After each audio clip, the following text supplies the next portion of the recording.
Welcome to Adventist World Radio, the voice of hope. It is another day that we should rejoice and be happy for what our Lord has done for us. Stay tuned to this New Life program. I'm your host, Tileno Dhiambo. As usual, dear listener, we always bring to you nothing but all the best items that we have in Adventist World Radio, the voice of hope. Today, Musavi Muteshi will be sharing with us on a topic known as food poisoning. Then Pastor Tom Nyarunda will also be coming in with the topic on the Part 1 series on Last Minute of History. Don't touch that dial.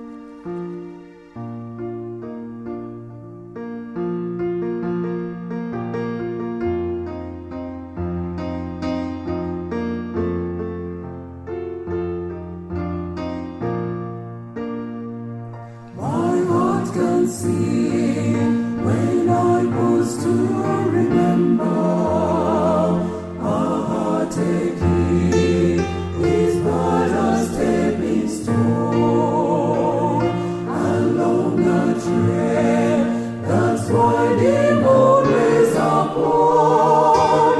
This troubled one is not my final home, but until then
One can get food poisoning by either eating food that is almost gone bad or the one that is mixed with certain chemicals that do not go along with the body.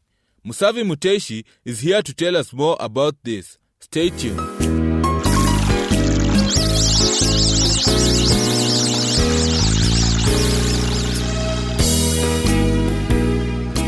Hello, listener. Welcome to our program, Health Nuggets. I am your presenter, Musavi Muteshi. Today, we will look at food poisoning. Take a moment to consider the following sad situation. You have looked forward to your family coming together for a family reunion for months. Now the day has arrived and relatives have come from far and near, each bringing with them their favorite food. You have a grand meal together, but within several hours, your guests begin to feel sick one by one, some with nausea and vomiting, and others with diarrhea. It seems as though no one has been spared. Today, I would like to talk with you about food poisoning. Food poisoning is an illness caused by eating food that has become contaminated by various bacteria, viruses, or parasites, or the poisons they produce. Food can be contaminated at any point as it grows, as it is being harvested, or as it is being processed, if it is incorrectly handled or cooked. Food poisoning is an especially troublesome problem for raw, ready-to-eat foods such as salads or other vegetables. These foods are not cooked before they are eaten, so the harmful organisms they may contain are not destroyed. As in our story, symptoms of food poisoning include common complaints such as nausea, vomiting, and diarrhea, which can start just hours after eating the contaminated food and can last up to 10 days. Most often, food poisoning is mild and resolves without any specific treatment, but in some cases, symptoms can become so severe as to require hospitalization. Medical attention becomes necessary if blood begins to show in the vomitus or the diarrhea, if a high fever develops, or if signs of dehydration develop because of the large amounts of fluid that has been lost from the body. Factors that determine if you develop symptoms after eating contaminated food include the specific organism that has contaminated your food, the amount of exposure you have had, your age, and your overall health. You depend on the immune system with which you were created to fight against organisms that can attack you and make you sick. You are at an increased risk of developing food poisoning symptoms if you are an older adult because as you age, your immune system does not respond to invading organisms as quickly or as effectively as when you were young. Other groups at high risk are infants and young children because their immune systems are not yet fully developed, and people with chronic diseases such as diabetes, liver disease, or AIDS because their immune responses have become ineffective. Dehydration is a severe loss of water and essential salts and minerals from your body. It is the most common complication of food poisoning and it is dangerous. You must be concerned about it. Healthy adults can drink enough fluids to replace what they lose through vomiting and diarrhea. For them, dehydration isn't a major concern. On the other hand, people at high risk, those older adults, children, and people with suppressed immune systems, those people can become severely dehydrated. In extreme cases, the dehydration can even be fatal. They need intensive therapy in a hospital. Your doctor will make the diagnosis of food poisoning based on the detailed history of how long you've been sick, your symptoms, and the specific foods you have eaten, as well as a physical examination, blood tests, and examination of your stool looking for abnormal organisms. Treatment will vary depending on the severity of your symptoms. For most people, the symptoms are mild and will resolve within a few days without need of any specific treatment. Get plenty of rest because you will feel very weak and tired. Stop eating and drinking for a few hours. Then, try drinking clear liquids such as a clear broth or non-caffeinated sports drinks, taking small, frequent sips. Adults need to drink 8 to 16 glasses of liquid every day. You'll know that you're getting enough fluids when the volume of your urine returns to normal and your urine is clear and not dark. Gradually begin to eat easy-to-digest foods such as soda crackers, toast, bananas, and rice as your nausea clears, stopping if your nausea returns. You will need to avoid eating some types of food. Dairy products can worsen your symptoms. Caffeine and alcohol can worsen your dehydration. Fatty foods, highly seasoned foods, and tobacco can irritate your intestinal lining, causing your symptoms to increase. Even medicines intended to treat diarrhea can slow the elimination of bacteria or poisons from your body, making your condition worse. Avoid eating these foods and products. If symptoms and fluid losses are severe, especially in older adults and in children, Treatment needs to be done in a hospital where the doctor can replace fluids and essential salts by vein rather than by mouth. Treatment by vein provides the body with water and essential nutrients much faster than replacement by mouth. Antibiotics may be required if certain kinds of bacteria have caused your severe poisoning symptoms. You can take some measures to lower your risk of developing food poisoning in the first place. Wash your hands with warm, soapy water before and after handling or preparing food. Also, keep raw foods that could possibly be contaminated separate from other foods to prevent cross-contamination. Refrigerate or freeze foods that can spoil and do it within 2 hours of purchasing or preparing them. Finally, if you're not sure that a food has been prepared or stored safely, don't taste it, throw it away. One final step you can take to lower the risks of food poisoning: if you suspect you have developed food poisoning, whether it is a mild or severe case, contact your local health department. Your report can help them identify a potential outbreak, and that may help prevent others from getting sick. Health Nugget is written by Dr. Richard Uckel, a medical doctor working in the United States. The medical views expressed in this program are his and may differ for your particular health needs. If you need medical advice, please consult a medical professional in your area. Thank you once again for listening.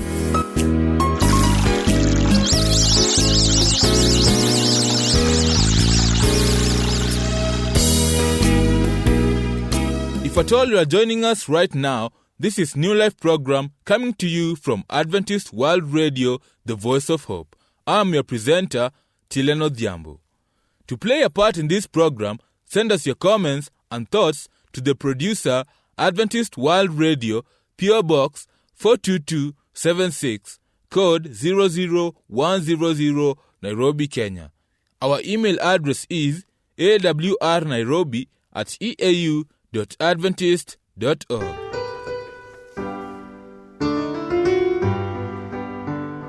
With the child of the Lord, and let our joys be known.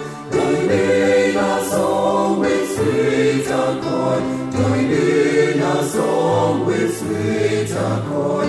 And thus around the throne, and thus around the throne. Bring marching to Zion. Beautiful, beautiful Zion, bring marching upwards to Zion, the beautiful city of God. Let those refuse to sin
next is Pastor Tom Nyarunda as he shares with us on the first part series on Last Minute of History.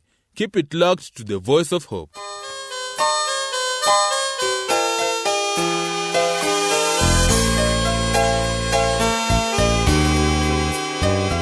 Hello, dear listener. Welcome once again today. After looking at the signs that will usher in the second coming of our Lord Jesus Christ, today we're looking at the last minutes of history, this being the first part. How will Jesus come? Will it be a secret, or is it going to be an explosion? It's not going to end with a bang. It's not going to end with a whimper. It is going to end with unimaginable terror and inexpressible joy. What will you feel during the last moments of Earth's history? It depends on your relationship with Christ. The end will start out rather quietly. Just a cloud, which looks about the size of a man's hand, appearing in the sky, coming from the direction of the constellation Orion. True enough, there will be plenty of commotion on the ground. In fact, whole nations will be reeling from devastating plagues and deadly conflicts. But the last few moments of Earth's history really begin with a small cloud. And the first thing human beings will feel is just curiosity. Someone out on the sea scanning the horizon will notice it. What is that odd-looking cloud? It appears rounder and brighter than other clouds in the sky.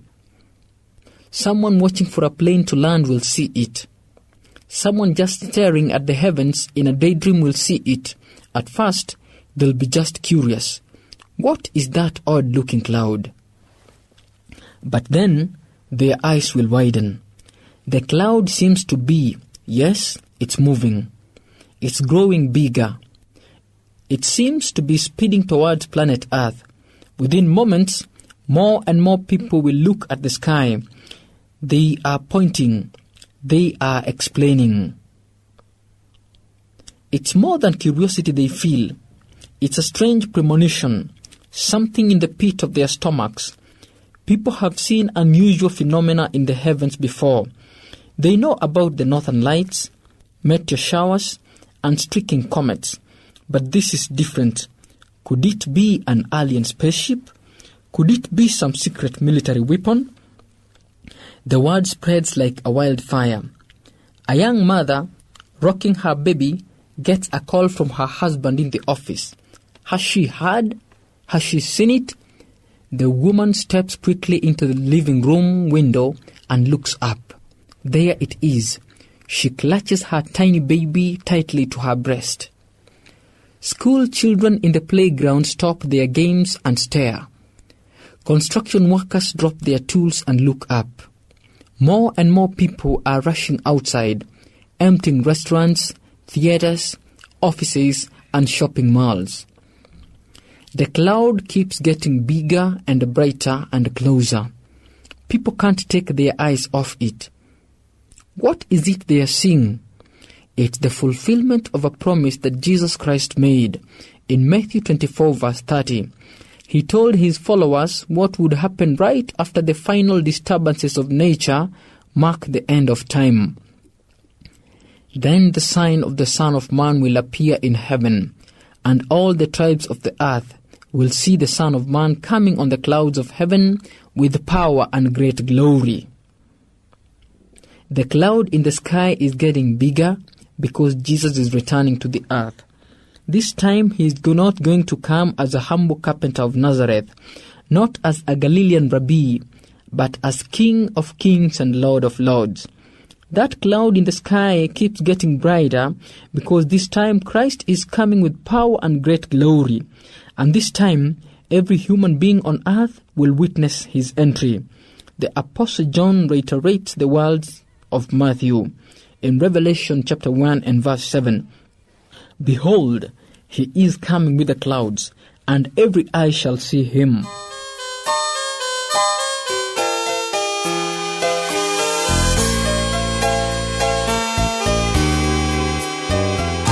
We have come to a closure of today's program. If you didn't like it, Tell us what to do to improve our next shows. Write to the producer, Adventist World Radio, P.O. Box 42276, code 00100, Nairobi, Kenya. Our email address is awrnairobi@eau.adventist.org. From the entire production team, I say thank you and be blessed. I have been your host, Tileno Diambo.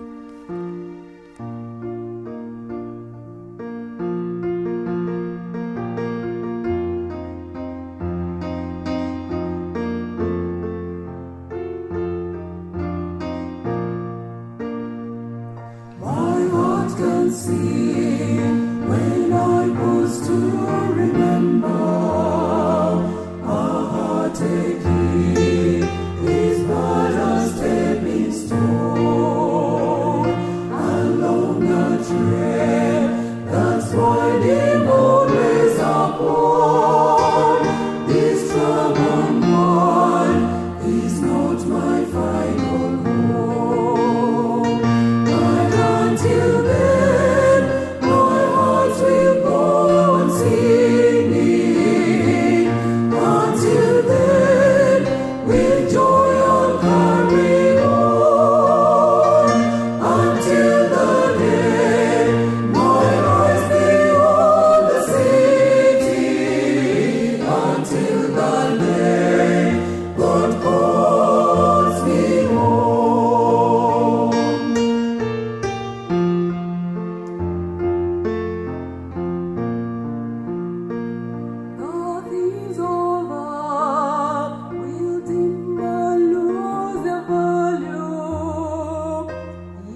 Amen.